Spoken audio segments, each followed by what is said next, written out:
Reincarnated with the strongest system. Chapter 131, Who do you think will win? After lunch, William decided to visit the stables to see his mama Ella.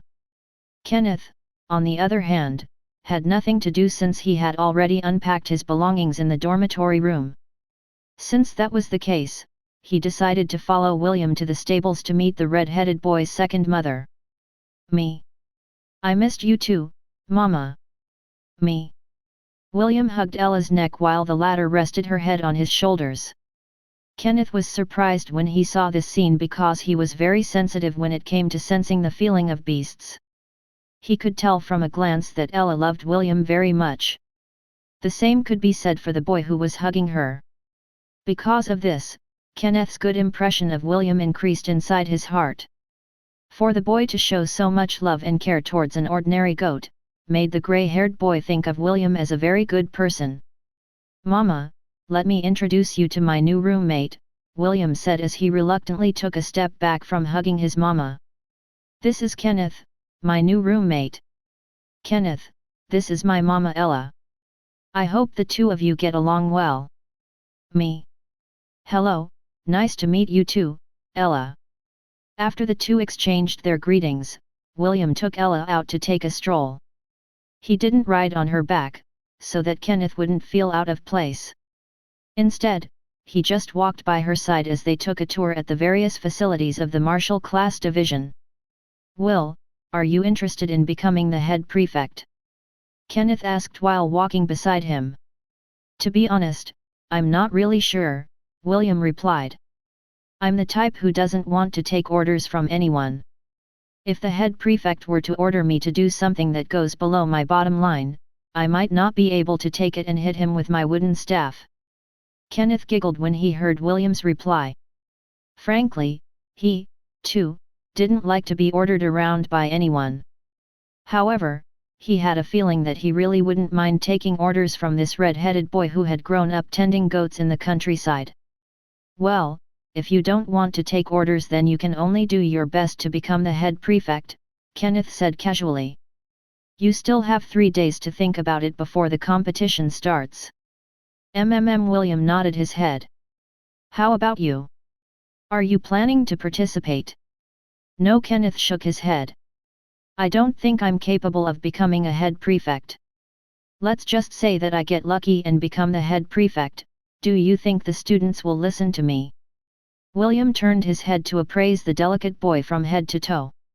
Although Kenneth wasn't lacking in the good looks factor, he didn't seem the type that would make people follow him. However, if someone were to ask if there would be people willing to protect Kenneth, the answer would certainly be yes. The boy was too cute for his own good. William was certain that even the hearts of the brave girls in the martial classes would feel overprotective of him. Well, a head prefect might be too high of a goal, William agreed. But, being the martial class mascot is not impossible. In fact, the moment I raise this proposal, I'm sure that you will get the landslide victory. Don't you dare do that. Kenneth immediately grabbed William's arm. I hate being surrounded by people. William unconsciously patted Kenneth's head. For some reason, Kenneth reminded him of his cousin, Eve. Although Eve was 1,000 times cuter than Kenneth, the presence that the grey-haired boy emitted was similar to the adorable girl back in Lant. Fine. William chuckled. However, I'm sure the girls will raise this issue by themselves. When that happens, don't come looking for me, do you understand? Kenneth pouted as he let go of William's arm. As long as you're not the one who initiates the proposal then it's good. The two had almost finished their tour in the martial division when they noticed a crowd in front of them. They could faintly hear the sound of a quarrel. As the two drew closer to investigate, they noticed a pair of boys glaring at each other while holding their weapons in their hands. The two boys were standing in what seemed to be one of the battling arenas that were scattered along the premises of the martial class division. Give it up, Drake, a cool-looking boy with blonde hair and blue eyes chided. The one who will become the head prefect will be none other than me. Keep on dreaming, Spencer, a boy with above-average looks snorted in reply. His dark brown hair and hazel eyes looked at the boy in front of him with disdain. As long as I'm around, you can forget about becoming the head prefect. I can't wait to see you bowing your head as you follow my orders. Ha ha ha ha. Why wait until the test starts? Let's just decide this, right here, right now. Sounds like a plan. I don't want to waste too much time kicking your ass when the test officially starts. Both boys readied their weapons and prepared to clash with each other. The crowd got rowdy and started to cheer them on. William observed the two combatants with anticipation. He wanted to know the level of the freshmen that were currently enrolled in the martial class division. Kenneth, too, was looking at the two boys with a serious expression. He was also curious about how strong the students were in the Helan Royal Academy. Excuse me, William patted the shoulder of the tallest boy in the crowd. Can you please tell me the identity of the two combatants? Are you not familiar with them? They're quite popular in the Helan Kingdom, the tall boy replied. Sorry. I came from the countryside, William gave a refreshing smile. This is my first time in the capital. Ah, that explains it. The tall boy nodded in understanding. He then pointed at the two combatants who were busy duking it out against each other in the arena. The cool-looking boy holding the spear is the fourth son of the Duke of the Armstrong Duchy. His name is Spencer Armstrong. The one holding the great sword is the third son of the Duchy of Craig. His name is Drake Six Craig. Both of them are well known among the young generation for their incredible fighting skills. Thank you, William nodded his head in thanks. He then returned his attention to the two combatants who were currently in the midst of battle. Are all sons of dukes this hot-headed? William thought. He could still remember the magic swordsman, Kingsley Rhodes, who had challenged him in Launt 4 years ago. That boy was also a son of a duke and he seemed to be very happy to use his background to throw his weight around. Even so, he had to agree that, like Kingsley, Spencer and Drake had the ability to back up their words. The two were very proficient in their weapons and their attacks could easily blow away those who had abilities weaker than them. Kenneth silently walked beside William and tapped his arm. Who do you think will win? William pondered for a bit as his eyes focused on the two individuals in the arena. Hard to say, but if I were to really choose between the two, I'd choose Spencer. And the reason? Because he has better technique. William had observed the battle for a while now and managed to gauge the battle prowess of both combatants. While Drake had more explosive power than Spencer, the cool-looking boy's technique was very refined. Each block, each thrust, and each swing of the spear was perfect.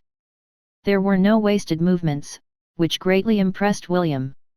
Of course, if the red-headed boy was going to be perfectly honest, he would simply say that his own technique was 2 to 3 levels above Spencer. After all, he trained with the best fighters in Launt. Even a complete amateur like William would improve during those 4 long years of sparring. Not to mention, the martial arts he had learned in his martial job classes were honed to the very limit. William's war arts with the sword, bow, and hand-to-hand combat were only at the basic level. Even so, we're talking about the basic level of the strongest war arts provided by the system. These basic level war arts could be considered intermediate techniques to the people of his current world. As for the staff and the spear, they were in the intermediate ranks, which set them on par with the expert techniques in William's new world. How did this become possible? It's really simple. When William used the Millennial Grade Beast Core to max out his Disciple of Thunder job class, he immediately ascended it to its advanced class, which was the Prince of Thunder. William pooled all the EXP he could during his dungeon expeditions to help the Prince of Thunder job class reach level 10. That way, he could unlock the Lightning God war arts, intermediate, and learn the more advanced moves of this particular war art. Also, let's not forget about his movement technique, which was the Heavenly Phantasm movement technique, basic. After getting his skill points, William pumped them into this movement technique and upgraded it to Heavenly Phantasm, intermediate.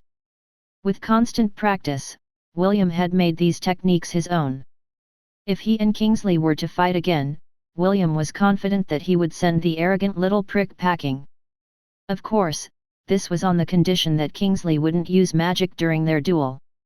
Right now, William's martial skills when using the wooden staff, spear, and lance, were enough to contend with most experts within the silver rank of the martial classes. His movement technique would also allow him to escape most tricky situations. A/N, the rankings for the martial classes are copper, bronze, silver, gold, platinum, mithril, adamantium, black, and saint. After the battle with Kingsley Rhodes, William swore that he would dedicate his time and effort in learning martial skills while he couldn't use his magic powers. Chapter 132, Is Goat Milk Really That Good? The two combatants came to a standstill as they panted for breath. Both sides weren't willing to use their trump cards this early in the game. Although they had used their most standard abilities to the fullest, it wasn't enough to declare a winner between the two of them. Enough, Drake said as he sheathed his blade. We will settle this inside the Enchanted Forest. At that time, you will not be as lucky as you are now. My words exactly, Spencer replied.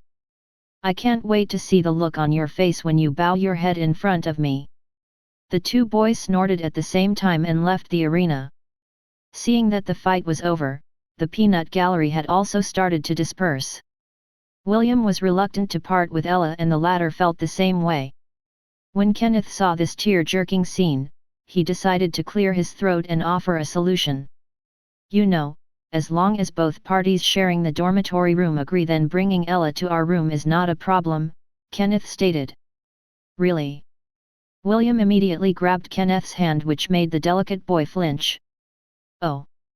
Sorry, I forgot that my rough hands can hurt you. However, can I believe your words when you said that Mama Ella can stay in our dormitory room? She can, but you have to take proper care of her, Kenneth replied after regaining his composure. William's action was so quick that he was caught by surprise. Also, make sure to tell her not to go over to my side of the room. I don't want Ella to start munching on my precious herbs. Don't worry, Mama Ella wouldn't do that. William patted his chest in assurance. Isn't that right, Mama? Me? Ella bleated in acknowledgement. Kenneth couldn't help but smile as he watched this exchange between the mother and son pair. When Ella entered the dormitory building, the guard guarding the gate gave her a weird look, but he didn't stop her from entering the Solaris dormitory. Ella walked along the hallway, climbed the stairs, and followed William's back like a tail. The students living in the dormitory looked at this scene with amusement. Since Ella was not in her war ibex form, her height was only a meter tall, and her body length was only over a meter. Also, her coat was so white and fluffy that the girls who saw her were tempted to give her a hug. Of course, they didn't dare do that and only stared at Ella as if she were a walking plush toy. When Ella was safely inside William's room, she obediently went to the side that contained William's bed and stood beside it. William took out a small wooden bowl from his storage ring and crouched beside Ella. He then started to milk her. I haven't had a drink of your milk today, Mama, and it is making me feel uncomfortable, William said as he filled the wooden bowl in his hand. Me?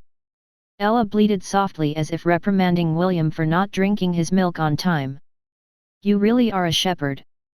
Kenneth looked at the two with interest. I haven't drank goat milk before. I wonder what it tastes like. After filling up his bowl, William thanked his mama before drinking it slowly. Mama, your milk is really the best, William praised as he finished his bowl of milk. Me? Ella bleated as if saying, isn't this a fact?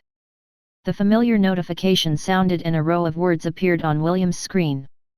Daily quest, drink milk has been completed. Rewards, 6 EXP points. Additional reward, 2 God points. William rubbed his eyes and double-checked the notification. It's really there. William didn't know what kind of sorcery was happening to the notifications, but he would be lying if he said that he wasn't secretly happy for the additional reward from drinking his mama's milk. Somewhere in the Temple of 10,000 Gods. Are you sure about this? Gavin asked. Isn't this too much of a freebie? It's fine, David replied. Even if he drinks milk for a year, at most he would only get 730 God points. This isn't a big deal, especially with you, Issei, and Lily giving him special quests from time to time. So you say, but you were the one that gave the 2 hidden quests last time. Gavin pointed out. Well, since it was proposed by Ella and William decided to listen to her, I decided to add those 2 quests on a whim, David admitted. I don't regret it though. William performed spectacularly in that fight. His 4 years of training hasn't come to naught. Gavin nodded his head as he gazed upon his follower, who was being displayed in a large crystal ball. He wanted William to be safe and happy, but the world he chose was different from the one Gavin had envisioned for him. God points, 2. William opened the God shop and confirmed that he had indeed received God points from drinking his Mama Ella's milk. His brain started to calculate the amount of points he could get over the span of a year, and it made him realize that it wasn't that much. It was not even enough to buy an elemental arrow with the necessary add-ons. Even so, I'm still thankful, William muttered. Kenneth heard William's mutter and thought that he was thankful for drinking Ella's milk. Is goat milk really that good? Kenneth's curiosity had been piqued. However, he was too embarrassed to ask William if it was possible for him to have a taste of Ella's milk. 3 days passed swiftly, and there was only a day before the battle for the position of head prefect of the freshmen in the martial class. Excitement and determination could be seen on some of the faces of the students who intended to try their luck and win this prestigious position. As for people like Kenneth, who weren't interested in joining the event, they were just waiting patiently for the results. After thinking things through, William decided to join the competition as well. His reason for joining was quite simple. If I become the head prefect, then no one will say anything about Mama Ella staying inside the Solaris dormitory. That was what William thought. Although he wasn't too sure if he could win, he would still do his best in order to gain the rights to have Ella stay by his side in the Royal Academy. He didn't want her to spend her days in the stables, while he went to his martial classes. Chapter 133, Enchanted Forest Part 1. That morning after breakfast, the martial class instructors brought everyone to a special building located at the very center of the martial class division.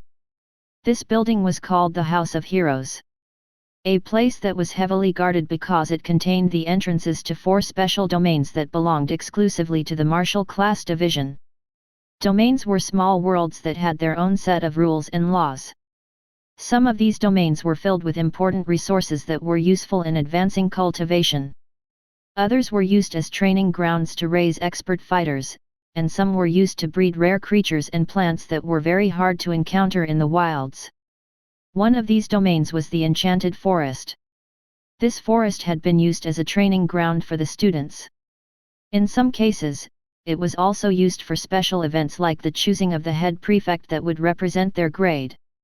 Right now, William, alongside all the freshmen who chose to participate in the prefect battle, stood in front of a huge copper gate. Are all of you ready? Grant asked. Yes. Remember, only one of you will be chosen, Grant stated. Good luck to all of you. The instructors raised the emblems pinned on their chests and activated the door. The copper gate slowly opened, revealing a green portal at its center. All of you will be teleported to random places inside the Enchanted Forest, Andy explained in a carefree manner. This will prevent you from engaging in combat right away. However, remember that you can only stay inside the domain for 3 days. If in 3 days, there are still survivors inside the domain, the person who has eliminated the greatest number of people will become the head prefect. Make no mistake, this is a battle to the death. The only way for you to eliminate someone is to kill them. Don't worry, none of you will really die. Anyone who gets eliminated will be ejected by the domain and transported back to this hall. Are there any more questions? William raised his hand and Andy nodded his head in acknowledgement. What if we kill someone who has killed many people? William inquired. Will we get their points, too? Good question. The answer is that you will only get half of the overall points that they have accumulated, Andy replied. At the end of 3 days, the one with the most points will become the head prefect. Are there any more questions? A skinny boy raised his hand and Andy once again nodded his head to encourage him to ask his question. Are we allowed to form alliances? The skinny boy asked. Is it fine for us to form teams? Of course. Andy nodded his head. This was not the first time this had happened in the prefect selection event, and the instructors had already expected this to happen this year as well. Feel free to form teams and alliances. In the end, only one head prefect will be chosen. The reason why the instructors encouraged forming teams was because martial classes worked well when they were in a team. This also helped them form strong bonds, which were beneficial to their growth. Some of the students smiled, while Drake and Spencer snorted in disdain. The two believed that the strong should fight alone and not rely on external help. Only weaklings would gang up together and fight. Because this was an individual battle, the instructors didn't allow Ella to enter the premises. They had already seen her capabilities during the second part of the exam, but what they wanted to see was William's own ability. They wanted to know if this boy, who had fought tooth and nail with the ruler of the forest, was just as impressive without his animal companion. All of you, enter the portal, Grant ordered. May the odds be in your favor. One by one, the students entered the portal. All of them had determined expressions on their faces. William was the last to enter and all eyes were watching his every move. Meanwhile, outside the domain, those who didn't want to participate were gathered just outside the building where several viewing crystals were enshrined. With these crystals, they would be able to watch the battle unfold in real time. Ella and Kenneth were standing in front of one of these viewing crystals. These crystals allowed someone to view all the candidates that had entered the Enchanted Forest. Naturally, it also had the option to allow the viewer to choose only one candidate to spectate. As William entered the portal, his image appeared on the viewing crystal.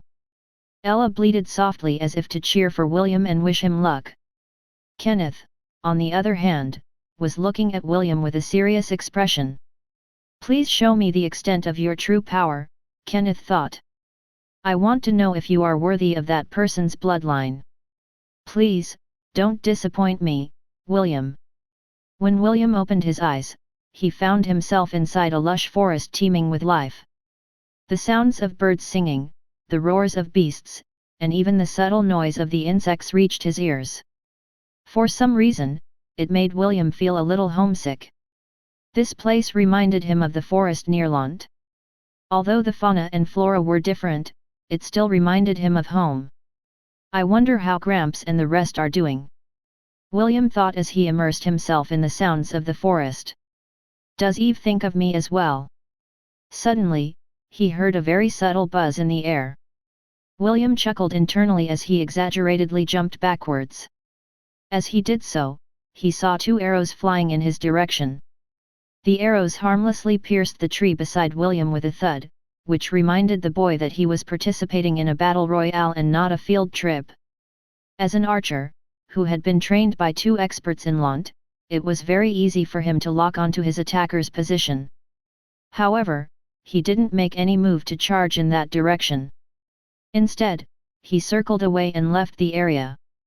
Although the instructors had said that they would be teleported to random places to prevent immediate combat, it was very different when dealing with archers. They had the ability to attack from great distances, and only those with keen senses would be able to sense their sneak attacks. After gaining sufficient distance from his attacker, William decided to find an elevated place where he could observe his surroundings. However, before he could do that, 2 wild boars came charging towards him from 50 meters away. It seemed that William had unknowingly stumbled into their territory and they had taken it as an act of aggression. William didn't want to fight with the 2 boars, because there might be other students around who might take advantage of the battle. Even though he was not afraid of dealing with them, he didn't want those who were watching him to know his abilities. As William was about to make a run for it, 2 boys appeared in front of him wielding swords and spears. Clearly, they intended to prevent him from escaping. With 2 boars behind his back, and 2 boys blocking his path, William decided to play a trick on the students who thought that he was easy prey. The red-headed boy waited until the two wild boars were only a few meters behind him before he activated his movement technique, Heavenly Phantasm. William easily passed through the two boys like a phantom and escaped. Before the two boys could even react, the wild boars were already in front of them. Since the two boars had lost their original target, they shifted their attention on the two boys that were wielding weapons in their territory. Chapter 134, Enchanted Forest Part 2. Faced with the sudden change in their circumstances, the two boys remained calm and engaged the wild boars in battle. They wanted to end it as soon as they could in order to prevent anyone from taking advantage of them. William didn't bother to sneak attack the two boys, because he wanted to find a safe place to make his base. He was not in a hurry to collect points, since it was only the first day. What he prioritized first was his safety. When William left the scene, two arrows came flying from somewhere in the forest and struck the backs of the two boys who were busy dealing with the wild boars. Although they had already heightened their senses, in order to escape being ambushed, the two arrows still managed to avoid their detection. The two boars didn't miss this opportunity and continued to charge at the two wounded boys. The impact of their charge sent the two boys rolling across the ground, which aggravated the injuries they had received from the arrow. The archer fired two more arrows which landed in the two boys' necks, ending their lives and turning them into particles of light. The two red orbs that emerged from their bodies flew towards the archer who was hiding 100 meters away from them. After receiving her spoils of war, she left the scene in search of easier prey to kill. If possible, she wanted to eliminate the red-headed boy first, but he was as slippery as an eel. As an archer who took the second exam, she had watched William's battle against Psoglov through a telescope. She was one of the first to arrive at the flag during the second exam, which gave her plenty of opportunities to observe the other candidates. Although she couldn't see the entire battle unfold, she was still able to see how the boy fought fearlessly against the ruler of the forest. Because of this, she had marked William as the greatest threat in this competition instead of Drake and Spencer, and wanted to eliminate him early. Unfortunately, she failed on her first try, and wasn't able to get an opportunity on her second. In the end, she decided to just hunt the small fries and farm points until it passed the 100th mark. After that, she would hide somewhere inside the forest and wait for the competition to end. William encountered several more students as he continued to look for a place to hide. He avoided them like a plague and refused to engage in battle. Earlier, he had climbed a tree and surveyed the terrain. The forest extended for miles in all directions. All that William could see was a sea of trees without end in sight. This is going to be tricky, William thought as he extended his senses. Aside from the candidates who were aiming to become the head prefect, William had sensed some other threats inside the forest as well. Although they were not as powerful as Psoglov, they were in the same league as his mama Ella in her war ibex form.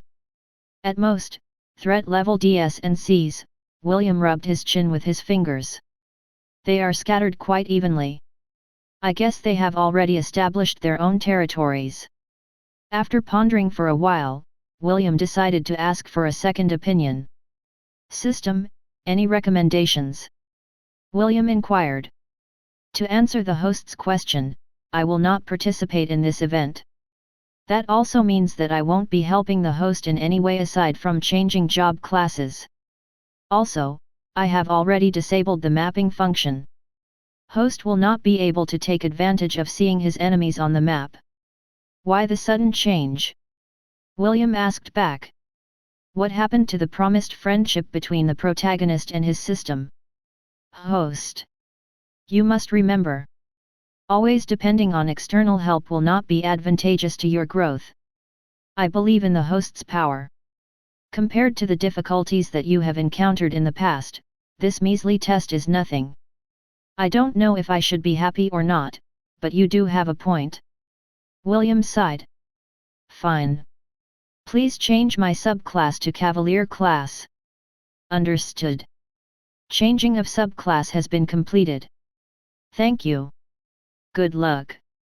William hurriedly climbed down the tree and headed in a certain direction. With the passive skills of the shepherd class, he had found a way to use the terrain to his advantage. "Wait. Why don't we team up?" a skinny boy proposed. "You be the boss, and I'll be your underling. It's a win-win for everyone, right?" "Your offer is good," a cool-looking boy said with a smile. "However, what I need right now is your points." Spencer took a step forward and traversed 4 meters in a single step. His spear stabbed forward and a scream of pain reverberated in the forest. Soon, the body of the skinny boy changed into particles of light as a red orb floated in the air. The cool-looking boy grabbed the red orb with his right hand. As soon as he touched it, the orb disappeared and the back of his hand glowed, showing the number 12. Contrary to his looks, he was very capable, Spencer thought as his points increased by 4. Now, time to gather more points. Spencer walked towards the depth of the forest where the other candidates hid. He walked with confidence, for he knew that only a handful of people could threaten him in this battle for the title of head prefect. "Wash your neck, Drake!" Spencer sneered. "The next time we meet, I will not hold back." 2 red orbs appeared in front of Drake as he sheathed his great sword. "Bunch of weaklings," Drake spat on the ground. "It seems that only that bastard, Spencer, is the only threat in this competition." With a wave of his hand, the 2 orbs flew in his direction. The number 20 appeared on the back of his hand, which proved that he had killed more than Spencer had. The total number of candidates gunning for the position of head prefect was less than 300. It was around 2/3 of the first years in the martial class division. After making his initial estimate, Drake knew that he only had to kill over 100 and the position of head prefect would fall in his hands. "Don't let me see you, Spencer," Drake muttered as he set his sights on his new target. "I'll make you regret enrolling in the Royal Academy." "I see plenty of rough gems in this year's competition," Grant said with a smile. He was looking at Spencer's and Drake's battles and he was very satisfied with their performance. He had also discovered the archer girl who was sniping people from afar. "Perhaps we don't need to wait 3 days in order to see who the winner will be. What do you think, Andy?" "I think those 2 brats are overestimating themselves," Andy replied in a lazy manner. "As for the hunter girl, she holds promise. I might take her as my apprentice if she gets a good rank in this competition." Grant snorted. "You're still hung up on that boy, William." Grant looked at the shepherd who was currently inching his way towards the depths of the forest. He had seen how the red-headed boy had escaped from his pursuers and Grant was very dissatisfied with him. Naturally, he was hoping that the boy could bring him another surprise. After all, he was there when William fought against the ruler of the forest. "Just wait," Andy said as he sipped a mug of ale. "I'm sure that he won't disappoint the 2 of us." "That better be the case. I have a lot of expectations for him. How about we make a bet?" Andy grinned as he proposed the stakes to his superior, half a month's salary if we can guess who will become the head prefect for the first years. "What do you think? Do you think of me as a fool?" Grant asked back. "My salary is 6 times your salary. I have nothing to gain if I make a bet with you." Andy clicked his tongue because his plan to earn easy cash went down the drain. As he returned his attention to the red-headed boy, who was currently running away from 4 forest wolves, Andy felt as if his blood was boiling. It was not boiling from anger or rage, but in anticipation. He didn't know where his blind faith was coming from. However, when he saw William's performance in the forest, he had a feeling that this boy would change the way the other divisions looked at their martial class division. For the past few years, the martial class division had always been looked down upon because there weren't many promising talents who were able to fight against the representatives of the magic and spirit class divisions. Andy had long accepted this fact and buried his complaints deep inside his heart. However, every night, after the exams had ended, he would always see a shining banner fluttering in the darkness when he closed his eyes to sleep. Andy saw a boy, with flaming red hair, holding a golden banner in his hand. He rode on top of his Angorian war ibex, while his other hand was holding a lance that seemed to emit a light of its own. Andy recalled that one glorious moment when the boy raised his lance up high as if to challenge the world of darkness by himself. He watched in awe as the boy thrust his lance forward. With that single thrust, light illuminated the world. That scene was so beautiful, so surreal, that even someone as numb as Andy could feel that all hope was not lost. Perhaps, this time around, a miracle will happen, Andy thought as he stared at William with an almost fanatical gaze. Little shepherd, may you pierce through the darkness and illuminate the world. That way, people like us will be able to raise our heads up high and regain the honors that we have lost long ago. Chapter 135, Bruiser of Ancient Power. Ian and Isaac made their way towards the Martial Class Division. It was not only them, but several others from the Magic and Spirit Class divisions were walking in the direction of the House of Heroes. Every year, the nobles belonging to these divisions would look for capable subordinates that they could recruit under their wing. This had been a tradition in the Royal Academy, and the instructors allowed it. Most of those who belonged to the martial class were commoners. Some of them wanted to be employed by nobles in order to live a better life. Since that was the case, the Royal Academy didn't prevent this recruitment from happening. The only thing they could do was to ensure that the ones recruited from the martial class would be treated well by their employers. "Isn't that Ella?" Isaac asked as he pointed at an Angorian goat standing beside a delicate-looking boy with silver grey hair. "That is indeed Ella," EST agreed. "Let's go." The three boys walked towards William's second mother with curious faces. Ella had noticed their arrival and bleated softly in greeting. "Hello, are you looking after Ella?" EST asked the grey-haired boy beside the goat. "We are William's friends and we came here to see if he participated in the competition for the head prefect. My name is EST Wells Newmont." EST extended his hand for a handshake. The silver grey-haired boy looked at the offered hand and reluctantly raised his own. Kenneth introduced himself. "Kenneth Xin Ashley. I am William's roommate. Nice to meet you." EST nodded his head and ended the handshake. He then appraised the young boy in front of him.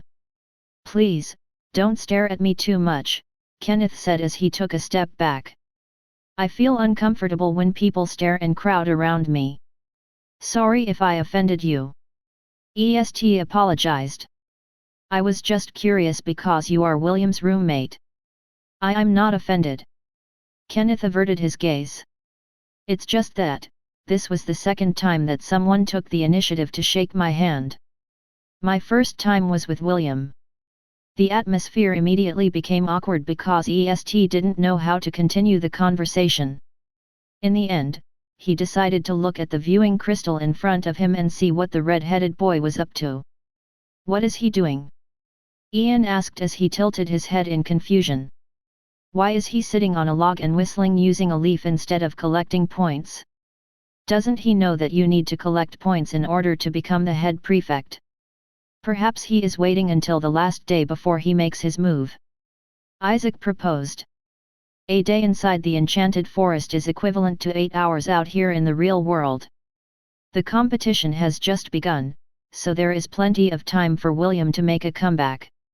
Even so, why is he looking so carefree?" Ian frowned. "It makes me want to punch his face."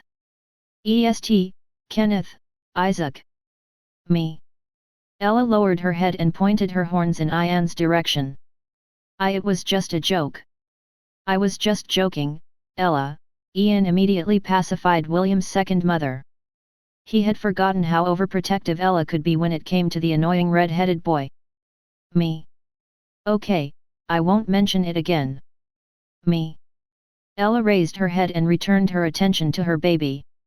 Ian patted his chest in relief because he knew how deadly Ella's horns could be in a real battle. The Angorian goat had spent a lot of time with William and knew what he was thinking. Although the 4 children around her didn't know what his plans were, Ella realized it the moment William sat on the log and started to use the leaf to whistle. 10 minutes later, the four boys noticed a single deer move towards William's location. It sniffed the air as if trying to smell if there was any danger that lurked around it. After confirming that there wasn't anything that could threaten it around, it walked unhurriedly towards the boy that was sitting on the log. This deer was one of the white-tailed deer that inhabited the Enchanted Forest. When it was only 4 meters away from William, it started to make mewing sounds as if talking to him in their language. To the children's surprise, William made the same mewing sounds as the deer. They watched in amazement as the two conversed with each other. William conversed with the deer for 2 minutes before he stood from the log he was sitting on. The white-tailed deer then started to walk towards the eastern side of the Enchanted Forest and William followed behind it. After half an hour of walking, William arrived in a clearing surrounded by lush grasses beside a river. There were hundreds of white-tailed deer grazing upon the grass and all of them raised their heads when they sensed the new arrival. William's eyes fell upon the giant white deer at the center of the herd who was looking back at him with a calm countenance. The giant deer was over 4 meters tall, and its majestic antlers shone like a sharpened blade as the light of the sun fell upon its regal splendor. The red-headed boy then used his appraisal skill to understand more about this proud creature who was an apex beast within the Enchanted Forest. Spire. Noble creature. Bruiser of ancient power. Threat level, C, high. Can be added to the herd. Success rate, 20%. The noble protector of the white-tailed deer. This creature is gentle by nature. However, when someone or something threatens the safety of its herd, it will charge head-on with the intention to kill. It has the ability to make its antlers as sharp as blades to cut through any foes who stand in its way. The spire has the ability called Eternal Guardian, which has allowed it to double its size and increase its power threefold for a short period of time. The spire also has the ability called Call to Arms, which increases the strength of its herd by 50%. This creature has no known weakness. As expected. It is strong, William thought as he read the description of the spire. The sea of white-tailed deer parted as the spire walked towards William. The alphas of the herd walked alongside it. Although these alpha deer's threat levels were only at the D grade, William didn't dare underestimate them because they had the advantage of numbers. Even so, William wasn't afraid. He didn't come here for a confrontation. He came to ask a favor. Speak, what is your reason for coming, shepherd? The spire said in a commanding tone. It was talking to William using telepathy and this act caught the red-headed boy by surprise. You can talk. You also know that I'm a shepherd? William asked. How? I don't always try to talk with humankind. However, I made an exception just for you. As for your other question, do you really not know, or are you just pretending that you don't know? The spire asked back. Its tone was laced with disbelief. You, who have been touched by the eternal guardian god of the herds, should know why we are having this conversation. If not for this, I would have already killed you, the spire added in a firm manner. William scratched his head. He was unaware that his shepherd job class wasn't as simple as he thought it was. He already had his suspicions when he saw that certain creatures that belonged to the herd category could be added to his own. After he heard the spire's comments, he now believed that his hunch was spot on. I will ask you again, shepherd. The spire lowered its head and stared William straight in the eyes. What is your purpose for coming here? William decided to come clean and state his purpose for coming. I came to ask for a favor. A favor? Yes, there is something that I need to ask from you, mighty guardian. The spire eyed William before reluctantly nodding its head. Speak. I want to know what kind of favor you would ask of me, shepherd. William took a deep breath before saying what was on his mind. I humbly ask that you allow me to. Chapter 136, Night Raid Inside the Enchanted Forest Part 1. Sorry, but your request is impossible to grant, the spire said after it heard what William had to say. Even if I agreed, we will gain nothing from it aside from the hostility of the other creatures in the Enchanted Forest. How about I add this to the equation? William showed something to the spire that made its eyes widen. Well, with that then your request doesn't sound too bad, the spire admitted. However, it is still not enough. Although it will give me some advantages, my herd will still have to risk their lives, no? This is something I cannot accept. True. William crossed his arms over his chest. He understood that the overprotective guardian really cared about its herd. This was something that William admired and he didn't want to make things difficult for it. Then how about we change the conditions a bit? William proposed. What do you have in mind, Shepherd? The spire inquired. How about we do this instead? Contrary to what the instructors had expected, the majority of the candidates didn't choose to wait for the last day of the competition. Some of them formed parties and hunted down those who had less numbers than them. Even Drake and Spencer had a hard time fighting them off. Although they were stronger than the candidates, fighting against 6 of them at the same time still posed problems for them. Since there was no hope of victory, they chose to decisively retreat.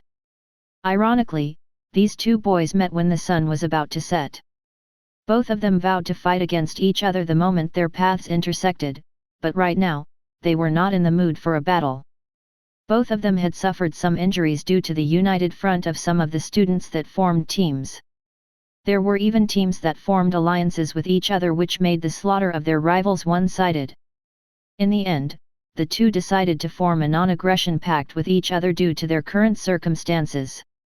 I didn't think I'd see the day when the 2 of us needed to fight side by side, Spencer spat on the ground in annoyance. Do you think I want to either? Drake snorted. The weaklings really know how to band together. It's so annoying to deal with them. Then, what should we do? The way things are going, we won't stand a chance even if the 2 of us team up together. I'll think of something. For now, let's just rest. I am tired from all that running. Spencer nodded his head. They were not in the condition to fight with anyone at the moment. After drinking some healing potions, the injuries in his body were healed, but his exhaustion still remained. Somewhere in the forest, a beautiful girl with long black hair leaned against the tree branch as she surveyed her surroundings. The bow and arrow in her hands rested over her lap. As soon as she felt that something was amiss, she would immediately take her battle stance and notch her arrow on her bow.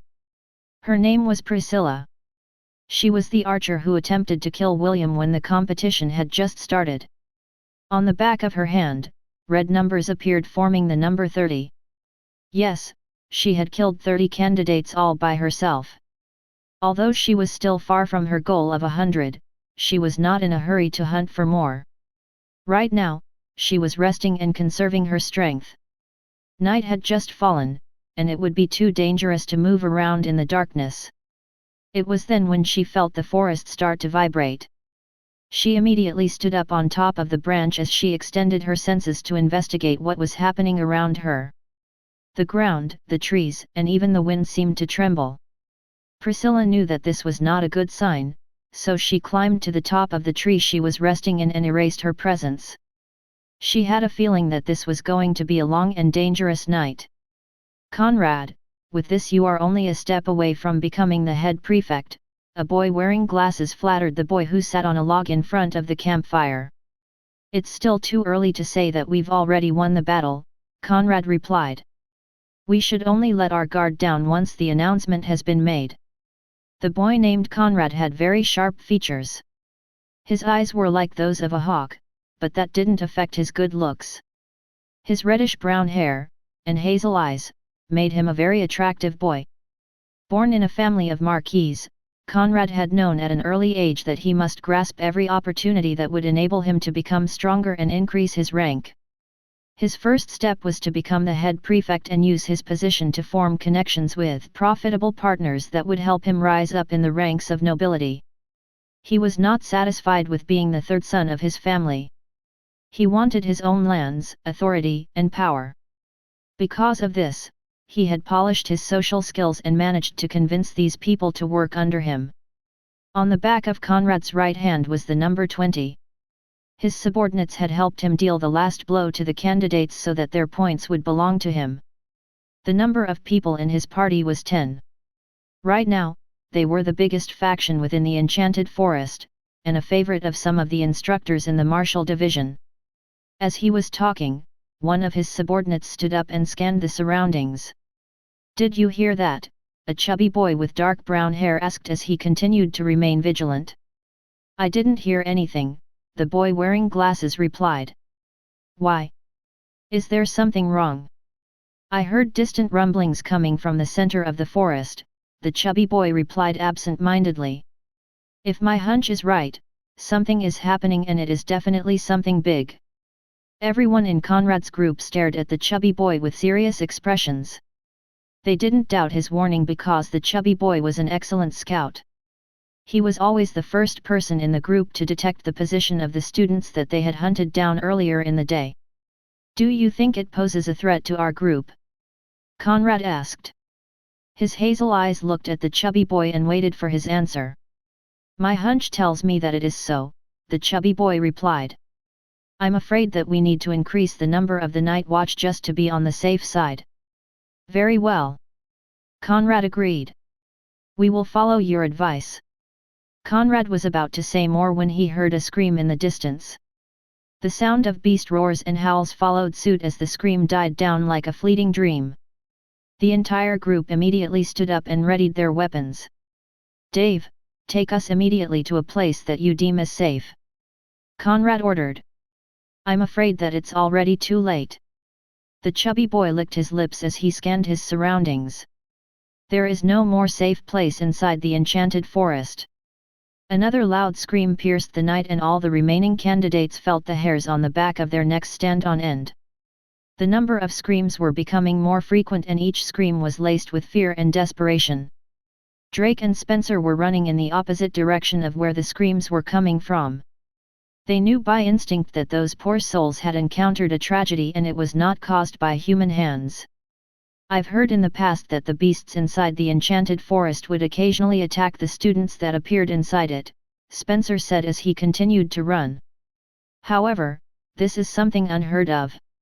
Drake gritted his teeth as he forced his legs to keep pace with Spencer. He was more of a fighter type, and specialized in strong attacks instead of mobility, so he was having trouble with being forced to run for long periods of time. "This is no longer a raid that we can handle on our own," Drake replied with a grim expression. "This can already be compared to a beast tide." As Drake finished his sentence, the loud howls, roars, and shrieks of the creatures in the Enchanted Forest reached their ears. Another scream resounded in the forest, but it was soon snuffed out like a dying flame. This night is no ordinary night. For this was a night where everything was going to come to an end. Chapter 137, Night Raid Inside the Enchanted Forest Part 2. Don't panic. They're just grade D beasts. Hold your ground, a boy wielding two short swords ordered as he fought against an alpha forest wolf. His group had hurriedly retreated the moment they heard the first dying scream. However, they were forced to engage the beasts that had lunged at them from the shadows. It was then when they realized that they had already been surrounded. More than 20 alpha wolves leapt out from the trees and engaged them in battle. The skirmish was fierce as the students and beasts collided in a deadly battle to the death. What the students didn't know was that all the beasts within the Enchanted Forest were well versed in fighting with humans. This was, after all, one of the training grounds where the first, second, third, and fourth year students came to train their martial skills. Naturally, their opponents were these same beasts in the forest. As time went on, the beasts had learned how to fight against humans and had become more proficient over the passing of time. Even if the alpha wolves were only grade D beasts, they were more than enough to deal with first-year students who were still wet behind the ears. The most powerful student in the group unleashed a flurry of strikes towards one of the alpha wolves which almost ended its life. When the death blow was about to connect, a wolf paw appeared out of nowhere and struck the boy in his chest. The students tried to regroup, but the wolves blocked their path. It was at that moment when a large wolf eyed them as if they were the most delicious delicacies in the world. The 3-meter-tall wolf with a silver horn on the middle of its forehead howled. It was the one who attacked the strongest student in the party and protected its subordinate. Longhorn Timber Wolf, the boy wielding 2 short swords, cried out in alarm. That's a Class C beast. Everyone, run! The Longhorn Timber Wolf bared its fangs and bit down on the injured boy that it had just attacked. The boy was too injured to fight back and immediately turned into particles of light, which brought despair to the rest of his group.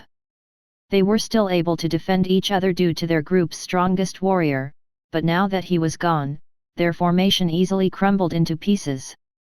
More screams resounded in the night, followed by a powerful wolf howl. The other creatures in the forest who heard the timber wolf's declaration roared in reply. What the timber wolf had said caused a frenzy among the other creatures who were busy hunting down the students in the forest. They would not allow the timber wolf to get ahead of them and gain the rewards that were promised by the red-headed boy. Excluding you, there are only 15 more humans remaining in the forest, the spire stated as it raised its head to look at the moon. I've been in this forest for a very long time and this is the first time I've seen such an event.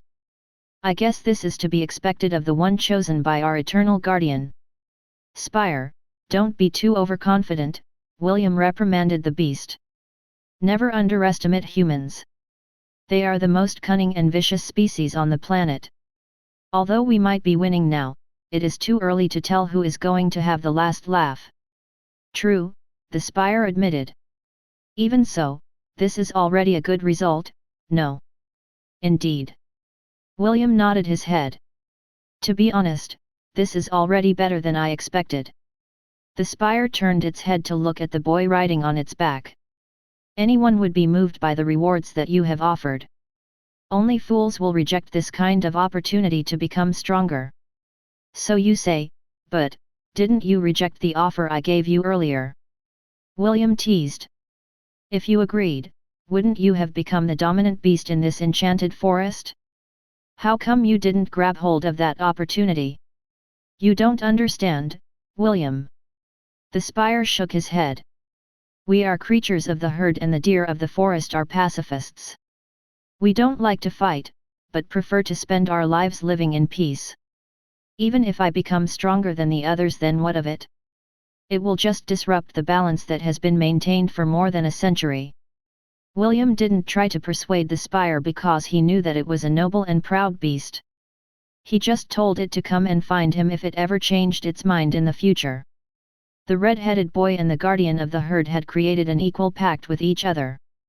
Spire became a member of William's herd, but he couldn't summon it to fight with him in a casual manner. The spire told him that it would remain inside the enchanted forest and protect its herd like it had done over the years. However, if William were to truly need its strength, it would answer to his call, but he could only ask for its help thrice. After that, Spire would leave William's herd, as agreed upon in their contract. Only 12 remain, the Spire said in a soft voice. Also, we have found the target you asked us to find. Shall we go? William summoned his bow and quiver filled with arrows before nodding his head. It's payback time. Drake and Spencer were fighting back to back against the titanic blaze bear and the tattooed killer serpent. The threat level of both of these creatures were in the upper ranks of grade C. The two geniuses were having a hard time dealing with their powerful attacks because the two beasts were very sly. They had already unleashed their trump cards in order to prevent themselves from dying, but they still had underestimated how cunning their opponents were. Using the powerful body of the titanic blaze bear as a shield, the tattooed killer serpent would spray its acid venom at their blind spots.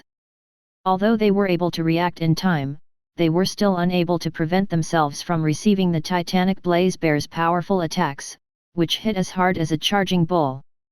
If not for the high-grade armor that they wore, both of them would have already died during the encounter. As the two beasts performed a series of attacks, the two boys began to lose ground and focused all of their attention on defending. Because of this, they didn't hear the whistling sound of the wind until it was too late. 2 arrows struck their backs and pierced their armor, which caused both of them to curse internally. The bear and the snake didn't miss this opportunity and finished both of them off. Drake and Spencer both had unresigned faces before their bodies turned into particles of light.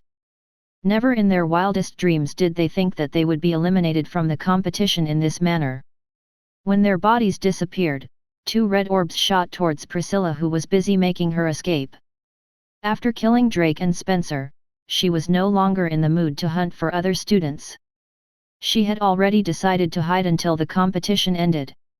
Priscilla jumped from branch to branch with expert movements as if she was used to moving in this manner.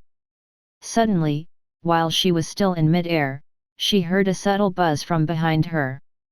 Chapter 138, An Archer's Pride Part 1. The girl immediately summoned a round silver shield from her storage ring and curled her body up behind it. A loud clanging resounded in the night as the steel arrow collided with the silver shield. Priscilla immediately used the whip hanging at her waist and lashed out at a tree branch. The whip coiled around the branch, preventing her from falling directly on the ground. Another whistling sound pierced the air and the whip she was hanging by was split in 2. Priscilla gritted her teeth and spread her arms wide. Her clothes were specially made with a built-in gliding feature that allowed her to glide for short distances. 2 wing-like devices extended from under her arms up to the clothes on her waist. As the black-haired girl landed safely on the ground, her clothes returned to their normal state. She then raised her head and stared into the distance that was covered by darkness. "I should have focused on eliminating you earlier." Priscilla sighed. "Now it's too late for that." A giant white deer appeared out of the darkness and stared at the girl with a calm expression. William, who was seated on its back, had already notched an arrow on his bow. "Are you feeling unresigned?" William asked. "Right now, only you are the last remaining candidate in this enchanted forest. Everyone else has been dealt with." The black-haired beauty held the bow in her hand firmly and gazed back at William with an unwavering expression. "I, Priscilla Narelle Grandfall, challenge William von Ainsworth to a duel," Priscilla stated with a serious expression. "Do you dare to accept?" The girl's brown eyes turned golden as she waited for William's answer. She knew that the red-headed boy had no reason to accept her challenge because the creature he was riding on was more than enough to end her life. Even so, her pride as an archer, and a member of the Order of Grey Wind, wouldn't allow her to simply surrender. William gazed at the beautiful girl in front of him. The color of her hair reminded William of his own hair color when he was still alive on Earth. To be honest, he never expected to see a girl with the same features of those who had lived in his own world. "Very well, but on one condition," William replied with a smile. "If I win, you will become my vice prefect." "And, if I win?" Priscilla asked back. "If you win, then you will allow my Mama Ella to live in my dormitory room," William answered. "Also, you are not allowed to order me around. This is something that you have to agree to, or I won't consent to this duel between the 2 of us." Priscilla frowned. She didn't know who this Mama Ella was, and William's offer didn't give her any advantages, aside from becoming the head prefect. Even so, this was an offer she couldn't refuse. Either accept or die. That was William's hidden ultimatum, and she would be stupid to reject the olive branch that he had extended. "Fine, I accept your conditions." Priscilla agreed. "Swear upon the God of Oaths that you will honor your promise," William ordered. "Although you may not believe it, the God of Oaths and I are pretty close. If you break your word, prepare yourself for eternal suffering." Somewhere in the Temple of the 10,000 Gods, the God of Oaths sneezed. He then rubbed his nose and looked into the distance. "A pretty girl must be thinking of me right now," the god said with a confident smile. "Why was I born handsome?" "Have you no shame, you old fart?" Lily asked. "Stop saying nonsense and pay up. 3 dozen lollipops and 3 boxes of chocolate eclairs. That will be 100,000 god points." "Lily, we are good friends," the God of Oaths said with a smile. "How about you give me a little discount?" "HMP, fine."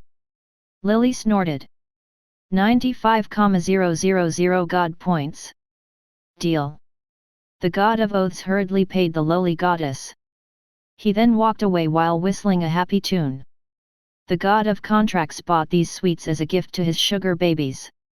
What many didn't know was that the god of contracts was a simp that cared for the cute young ladies who had become his devout followers.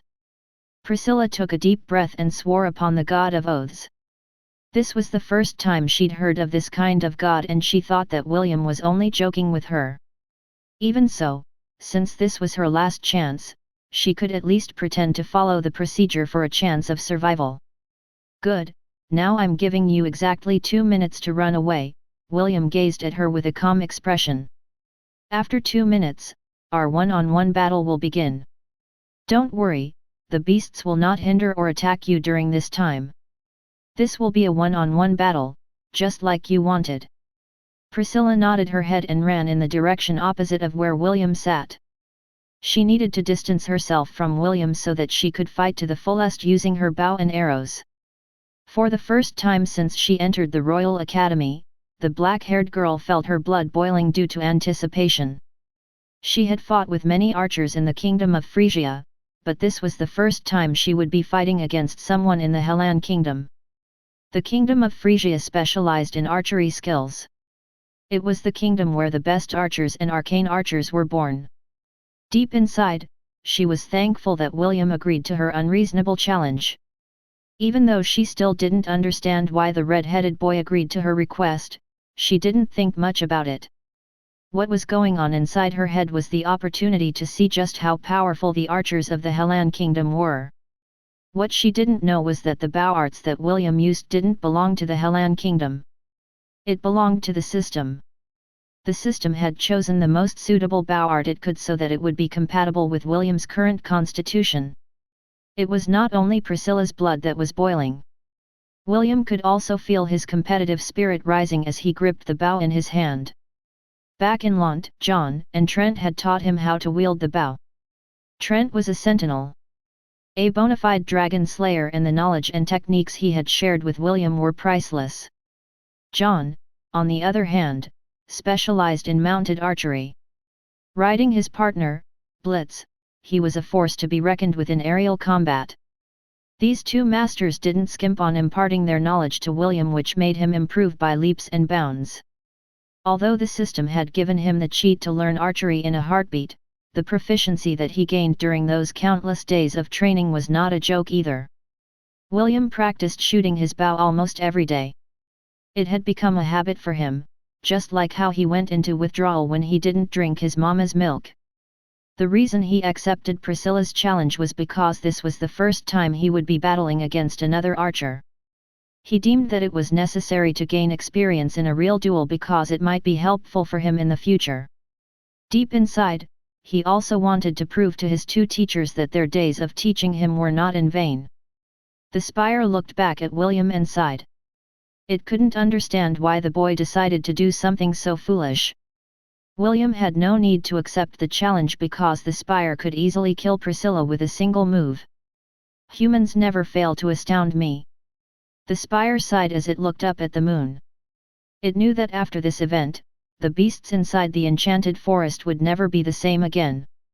Chapter 139, An Archer's Pride Part 2. Good. Good. Good.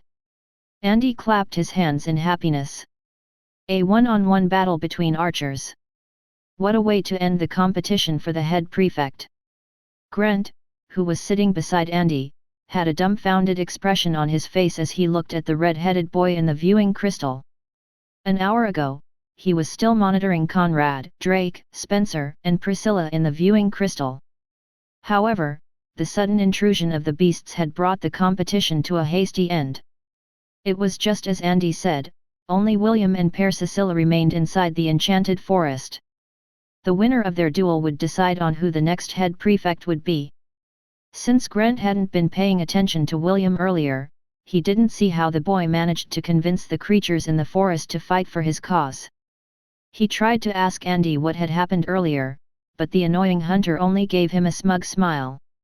Clearly, he had no intention of telling Grant what had happened during the time he was not paying attention to William. The students outside the House of Heroes had the same thoughts as Grant. They didn't know how and why the competition for the martial classes had turned out like this. All they knew was that the handsome red-headed boy and the beautiful black-haired girl had both agreed to a one-on-one duel. As expected, the students from the Magic and Spirit Division classes looked at the last two combatants with interest. The boys were secretly cheering for Priscilla, while the starry-eyed girls were cheering for William. The way the young boy sat on top of the spire was truly a sight to behold. He was like a prince from a fairy tale who had come to rescue the princess. Kenneth, Ian, Isaac, and Ella had watched William from the very start. They still couldn't believe that the boy had succeeded in convincing the apex beasts inside the forest using bribes that they couldn't possibly reject unless there was something wrong in their heads. "Young master, should we also use this strategy when the competition for head prefect in our dormitory begins?" Ian whispered. "It's worth a try," EST replied after pondering for a brief moment. "Make sure to call Herman and make the necessary arrangements once William's competition is over." "By your will, young master." Ian bowed. Kenneth had a complicated expression as he looked at the handsome boy who was sitting on top of the giant white deer. Just like EST and the others, he didn't expect this kind of outcome. Part of him wanted to praise William for his quick-witness and the other part of him wanted to nag at the boy for being too bold and daring. Even so, deep in his heart, a seed of admiration started to sprout. Although what William did seemed quite easy, not everyone had the ability to do so. Even Kenneth had to admit that he wouldn't be able to do the same even if he was placed in the same situation. This was also why he couldn't keep himself from being impressed by William's actions. 2 minutes passed and the sound of the wind whistling echoed in the forest. William and Priscilla had started their battle and it was truly a sight to behold. Both combatants were fairly skilled in using the bow that one couldn't tell who was getting the upper hand in their battle. Priscilla notched a green arrow on her bow and took aim. The moment she released the arrow, a gust of wind made her black hair dance wildly behind her back. William immediately rolled on the ground to evade the attack and the tree he was using as a shield exploded into pieces. "Elemental arrow of wind," William muttered. "What a scary lady." The red-headed boy propped himself off the ground and charged in Priscilla's direction. When he was only 20 meters away from her, he was forced to jump to the side to evade another elemental arrow that the girl had shot in his direction.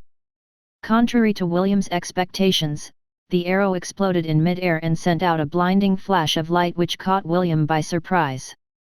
His vision was covered in white as he hastily closed his eyes in order to prevent Priscilla from taking advantage of his current situation.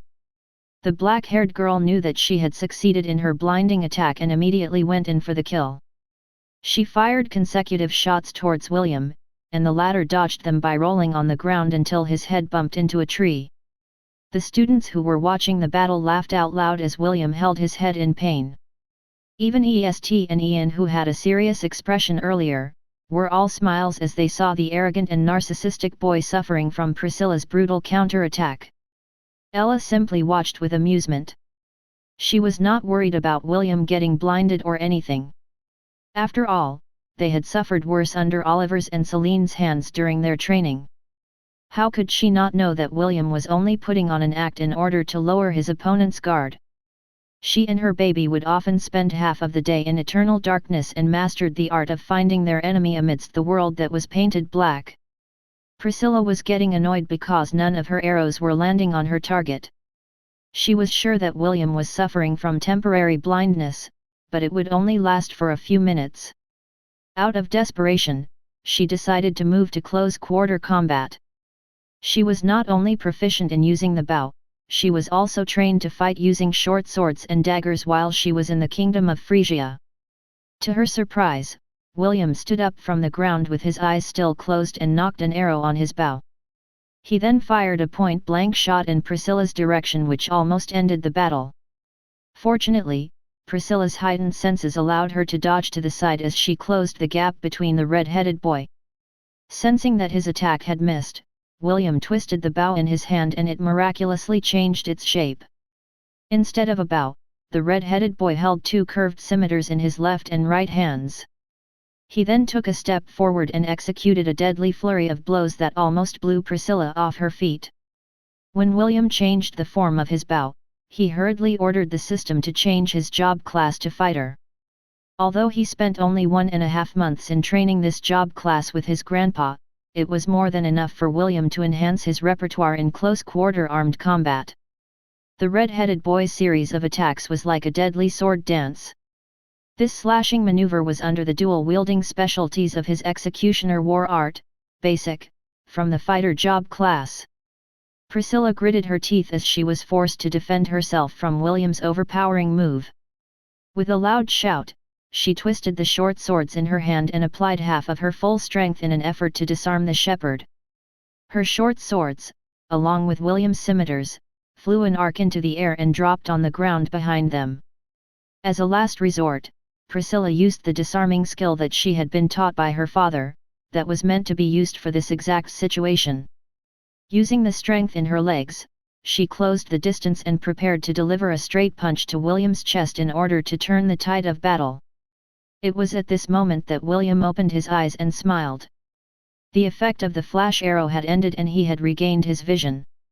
"Crane wing," William said as he took the crane-style stance and moved his body forward. Due to his movements, he dodged Priscilla's full-powered strike that was meant to end the battle. As the girl's body continued to move forward due to momentum, William used nimble body movements to close the distance.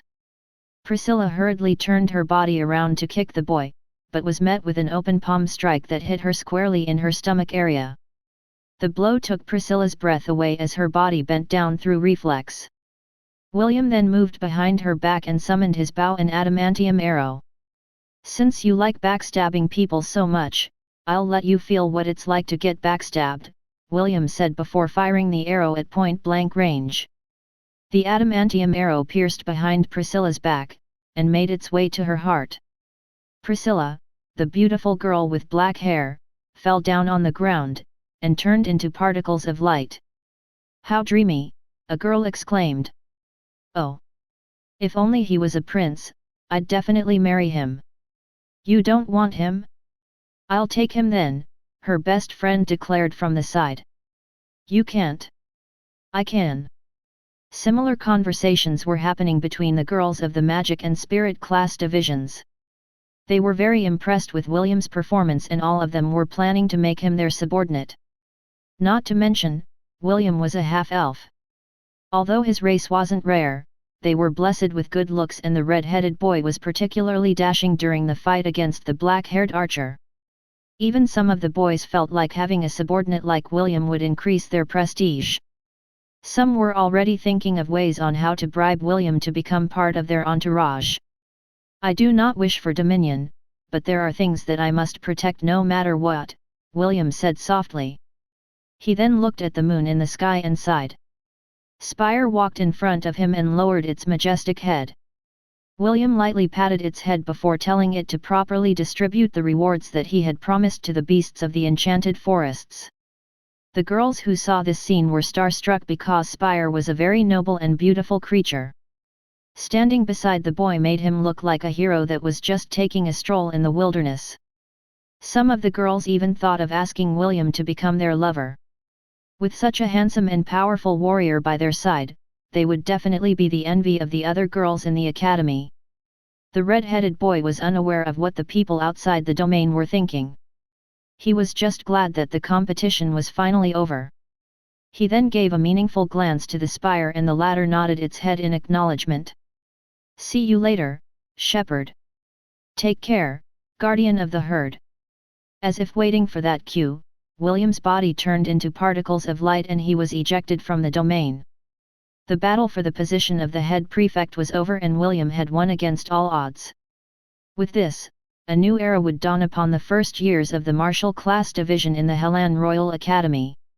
Whether this change would destroy the balance of the hierarchy that had been established inside the academy, would be found out in the not-so-distant future. Chapter 140, I Fought for Love. The entirety of the first-year students lined up inside the hall of the martial class division. Since they were outsiders, the students of the Magic and Spirit Division classes stayed outside the premises and watched the viewing crystals in front of them. They were waiting for William's first speech as the head prefect of the Solaris dormitory. Soon, A handsome half-elf with hair as bright as flames walked towards the podium. His light green eyes were clear and bright as he faced the hundreds of students who were looking at him with serious expressions. Good day to all of you. My name is William von Ainsworth. William started his speech. I am a shepherd that hails from the countryside of Lant. The buzzing sound of murmurs spread across the hall when William gave his introductions. Even those who were watching him from outside were surprised when he said that he was a shepherd from the countryside. I came here today, to tell all of you why I joined the competition for the position of head prefect. William continued his explanation. He then looked at the entrance of the hall and made a gesture. Mama, please, join me. The door of the great hall opened and a white and fluffy goat, that was only a meter tall, walked forward with confident steps. The students watched her go up onto the stage and stand by William's side. William lovingly placed his hand over Ella's back and faced everyone in the room with a smile. Mama, please greet everyone. Me. The students looked at William and the goat with weird expressions, but the red-headed boy paid them no mind. Instead, he raised his chin in an arrogant manner and stated his reason. Yes. The reason why I joined the competition was to ensure that my mama Ella would be able to stay by my side during my stay here at the Royal Academy, William said firmly. Perhaps, some of you think that this is a very absurd reason. Others may think that it was a stupid one. However, I beg to disagree. My mama Ella is no ordinary goat. She was the one that raised me since I was a baby. William's declaration brought another round of murmurs and even the instructors glanced at the goat with curious expressions. All of us have important people in our lives. People we care for, people we want to protect, and people we want to love. William was unfazed by the murmurs and continued his speech. They could be our parents, our brothers, sisters, grandparents, neighbors, friends, lovers, and acquaintances. But, let me ask all of you, is your love greater than mine? Is the love you have for your lover greater than my love for my mama Ella? When William asked this question, many people wanted to answer, but William didn't give them a chance to do that. The answer is simple, love cannot be measured, William said tenderly. I will not tell you that the love you feel for your loved ones is less than mine, because like I said, love cannot be measured. Yes, the reason why I fought in the competition was for love. I didn't know how strong my opponents were, how cunning they were, and how determined they were to win. Because, in my eyes, these factors were not important. As members of the martial classes, there will come a time when we have to face opponents that are stronger than us, opponents that are way out of our league. When that time comes, our only choice is either to fight or to flee. I chose to fight, because my reason for fighting is for the one I love. Regardless of the consequences, no matter the price, I must win. And win, I did. The girls who had become William's fans felt their heart flutter. The way he declared that he had fought the competition for love was so suave that they couldn't keep themselves from imagining that the person he fought for was not the goat, but them. Kenneth, who was watching William from below the podium, looked at him with tender eyes. He had already known how much William cared for Ella, but he didn't know the extent of how much the red-headed boy loved his second mother. Even EST had to admire that William's speech moved him.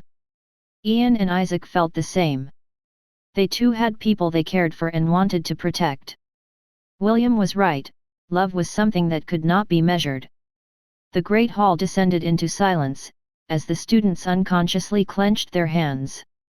They could feel that their blood was boiling because of William's reason for fighting. They had imagined themselves fighting against a foe that they couldn't defeat. The majority of them thought of only one thing, and that was to run and escape with their lives. Somehow, they felt ashamed and inferior to William.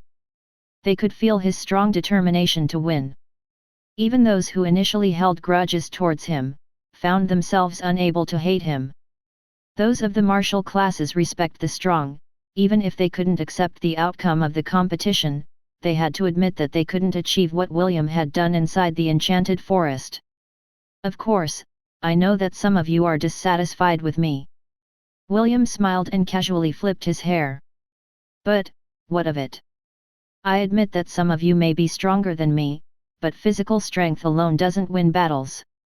The fact that the one standing here is me and not you means that my determination to win is stronger than yours. If you feel that I'm not worthy of my position, then feel free to challenge me, William declared. But, only after you have defeated all of the candidates that participated in the competition. This is only right and proper, no? Excuse me? Do you think you can challenge the final boss without fighting the underlings first? Sorry, not happening. Ian and Isaac smirked when they heard William's shameless words. He allowed the students to challenge him, but they had to fight everyone before they earned the right to challenge William. William was not a fool. If they wanted to fight him, then he would definitely make them suffer first. However, to ensure that they wouldn't do the shameful act of not fighting against the challengers, the red-headed boy decided to throw in some insurance. We are martial students. If we don't even dare to accept challenges, then we should just pack up and leave the academy, William said in a righteous manner. As the head prefect of the Solaris dormitory, I will expel any student who doesn't fight in a serious manner. Now, who wants to challenge me? Raise your hands. Drake and Spencer resolutely raised their hands. They were still unresigned by what had happened in the competition. Both of them knew that none of the first years were their match, so they were not afraid of one-on-one battles. William sneered internally as he gave the two boys a refreshing smile. Since the two of you are bold enough to challenge me, then I will grant you a battle you will never forget. I, William von Ainsworth, hereby order that all the members of the Solaris dormitory will fight these two brave souls at the same time. Yes, it will be the Solaris team vs Drake and Spencer. Anyone who performs exceptionally will be given the position of vice prefect. All the students gasped in surprise. Vice prefect? Isn't that almost the same as becoming the head prefect?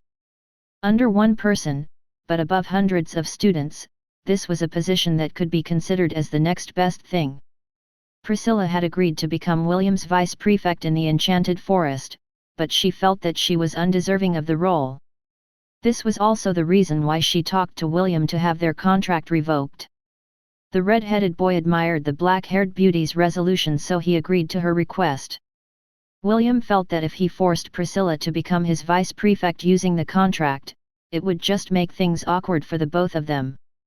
Since that was the case, he planned to award the position of vice prefect as a prize to the person who would perform exceptionally in this scheme that he had concocted.